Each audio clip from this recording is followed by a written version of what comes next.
Hey Summoners, how's it going? Welcome back to another ProGuides video. My name is Nathan Ning and I'll be your host for the 11.19 mid-patch update.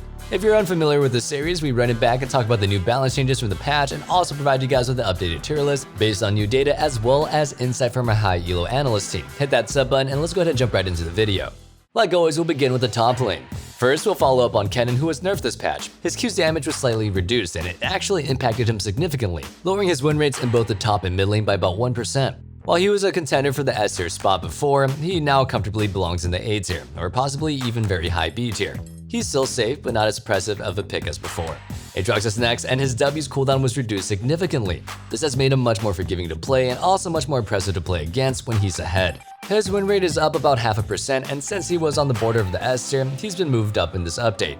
Cho'Gath was also buffed since his Q's cooldown was reduced. His win rate is up about 0.5%, and he's currently a solid A tier pick. We want to continue monitoring his performance since there's still a lot of room to grow. Speaking of growth though, because he quite literally grows, have you checked out our website? If you want to improve, you have to check out ProGuides.com, where you can talk to a variety of different coaches. We have an amazing team, including challenger players who are trained and ready to help you at any given moment. They'll help you achieve your ranked goals before the season ends, so go ahead and contact one. Now let's go ahead and finish up with the changes. Mordekaiser also received a small cooldown buff and his win rate is steadily rising this patch. It wasn't a big enough buff to change his placement, but he's still in the S tier anyway. Now, there's Gwen, who's appeared to be volatile to balance changes. She received some minor buffs to help her out this patch, and so far, her win rate has increased slightly because of them. She's another champion that we'll keep an eye out for, but her placement is untouched. The big change we'll mention in the top lane this patch is for Poppy. She received a huge cooldown buff to her passive, making her a stronger laner and slightly more effective teamfighter. Her win rate has skyrocketed this patch, especially in the high elo. Having access to her passive makes her a much more impressive lane bully. She also gains access to ranged poke more frequently, and it doubles as a shield. This 2-for-1 special makes the buff much more impactful than players would initially perceive, and in Korea for example, her win rate is up 53% in high elo. We also moved her up to the S tier to convey the shift in power. Renekton received a small compensation buff this patch and he's doing a little bit better. His win rate went up by 2% and there's a chance that we need to move him back to the C tier again, but our analysts want to give him more time since the patch is still pretty fresh. In spite of receiving a buff to his W, Sion continues to underperform this patch. While Sion is better than before, so are plenty of other top laners. The plethora of buffs that other champions have received overshadowed the minor buff that he received, and his win rate hasn't really been changed significantly. We're moving Sion down to the B tier based off the early data from the patch.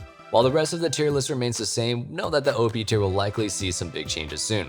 The patch is still fresh, but our analysts believe that there's a good chance that Poppy can make a push with her excellent matchup spread, utility, high damage, and of course her tankiness. For now, our OP picks are Fiora, Camille, and Irelia, followed up by Riven, Mordekaiser, Tahm Kench, Jax, Malphite, Wukong, Shen, Mundo, Sett, Singed, Quinn, Aatrox, and Poppy in the S tier. Next up, we have the jungle. The first buff that we'll be covering is Gragas' small AP ratio buff. A little extra damage hasn't changed too much, but his overall win rate has gone up about 0.25% because of it. His placement remains untouched. After another round of the jungle buffs, you'd expect Qiyana to finally pop off. However, that's not the case and her win rate is still rather low.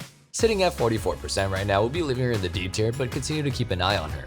Players can still optimize and sometimes it takes a while before somebody figures out how to fully take advantage of a buff like this. Finally, Sejuani's Q received a minor buff. Her high elo win rate is identical to last patch, but her overall win rate has increased slightly because of it. We're okay with her current B tier placement though. One pick that we really want to talk a little bit more about is to Amumu. He's gaining a ton of traction and we've mentioned in previous videos how much of an impact he currently has in the support role. While Amumu is still a powerful jungler as well as his powerful flex potential currently merits a 32% ban rate in high elo. He's especially strong to draft because he can lull the enemy jungler into a false sense of security. Comfortable, they may pick a scaling jungle, but then later learn in the draft that the enemy's Amumu decided to go bot lane instead. The final change that we'll be mentioning for the jungle is that Talon is now top tier. After careful optimization following his buffs, players have figured out that Talon is incredibly powerful. His fast clear speed paired with what you'd expect from the assassin make him a trending pick in Korea. To expand on this, his high damage, map mobility, and of course the speed at which he outputs that damage makes him pretty impressive. While he's up to the OP tier, Shaco has been bumped down into the S tier to make room for him. Personally, I don't know why Riot keeps making these champions junglers. Anyway, to conclude the jungle, our OP picks are Lee Sin, Talon, and Jarvan, with Elise, Fiddlesticks, Zac, Kindred, Kayn, Kha'Zix, Nocturne, Xin Zhao, Amumu, Lilia, Echo, Taliyah, and Shaco in the S tier. Next, we have the mid lane. First up in the mid lane is Ryze. He got a small nerf, and after a recent surge in competitive play, Riot hit him with another nerf hammer to make sure that he doesn't dominate the world stage. The nerfs have resulted in his win rate dropping about 1%. Now he remains in the C tier.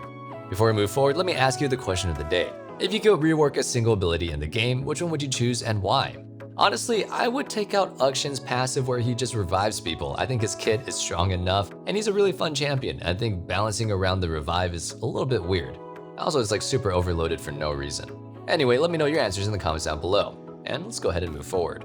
Akali received a minor buff to support her at Worlds. She received a small amount of extra health regeneration to work with, and her solo queue win rate in high elo has increased about 0.5% because of it. She'll remain in the B tier after this change. Fizz got his powers back and more. Following the revert as well as a buff to his E, he's once again one-shotting everybody on Summoner's Rift. The reduced E cooldown has put him in a great spot. Like our analyst predicted, he's back in the S tier, going strong with a 51% win rate at the moment. Galio has received a small buff to his W, but he hasn't seen nearly as impactful of a gain. He is a little bit stronger this patch, but his placement will be untouched for our update. Seraphine's ultimate received a big buff this patch, and her win rate is about 0.5%. While things do look promising, she remains a rather unpopular pick in the mid lane, and our analysts want to give her some more time before they decide if they want to move her up a tier or not. Like Akali, Riot took it easy when balancing Sylas this patch. Following minor mana buffs this patch, his win rate has increased by about 1% in high elo. The little things count with volatile champions like him, and he's staying in the S tier. Finally, we'll mention our last adjustment to the tier list with Vex. While our analysts still need some time to really grasp how strong she is, they're certain that she's definitely in the S tier. On her release patch, Vex has already a 50% win rate, which is technically pretty good. However, as players get better with her, that number should theoretically go up, and thus, it's actually a little bit too high right now. The numbers might be a little bit too high, and we expect to see some nerfs in the near future. Our OP mid lane picks are Zed, Yasuo, and Ukshin, followed up by Sylas, Talon, Annie, Kiana, Diana, Ahri, Yone, LeBlanc, Kassadin, Anivia, Vladimir, Katarina, Malzahar, Irelia, Heimerdinger, Fizz, and Vex in the S tier. Wow, those are a lot of S tier champions. Anyway, with that covered, we got the bottom lane next. The only bottom lane change this patch was to Varus, so we actually get to keep this section nice and short. Thank goodness for my voice. It only made him worse in solo queue, but it was a necessary change for the sake of competitive play. He was far too strong in the previous iterations of the game, but in the near future, I'm sure Varus will receive some balance changes to make him a more suitable pick for most players. He remains in the C tier, but we do have a change to mention to the tier list. That change is for Misfortune. Following a big buff last patch, she saw a huge increase in her win rate. Her growth has continued into this patch as well, and at the moment, she's incredibly popular in Korea. She's actually the second most picked marksman in high elo there, and globally, she takes a spot at number 5. Pretty solid progress. She's a much more rewarding pick now that her ultimate deals even more damage than before. With no other changes to report, we have Misfortune and Vayne in the OP tier, followed up by Ashe, Ezreal, Draven, Jhin, Samira, and Ziggs in the S tier. Finally, we'll conclude with supports. The patch targeted 2 OP supports. Sona was one of them, and in spite of the bug fix nerfs, she's still performing quite well. Our analysts underestimated the effects of the nerfs, notably the bug fixes, and have adjusted her placement to the S tier this update. Soraka was also nerfed because her last buff was far too much. With the healing on her ultimate slightly reduced, I wish I could say her reign of terror has finally come to an end. The truth hurts sometimes, and I'm here to tell you that she's still OP. The fact that she now removes healing reduction with her ultimate provides so much agency. She's a valuable teammate to have in any teamfight now and alleviates pressure from her teammates by forcing enemy teams to hard commit to diving her instead. As a result of these various enchanter nerfs, Leona's back in the S tier as she's not getting bullied out as hard anymore.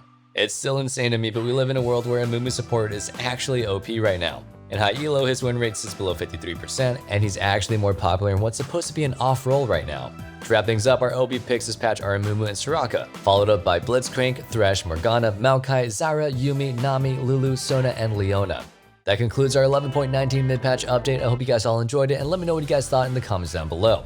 If you check out the description, we also have a link to join our Discord, and we'd love to have you guys be part of the community. Until next time, stay safe, stay healthy, and have a wonderful day. Peace.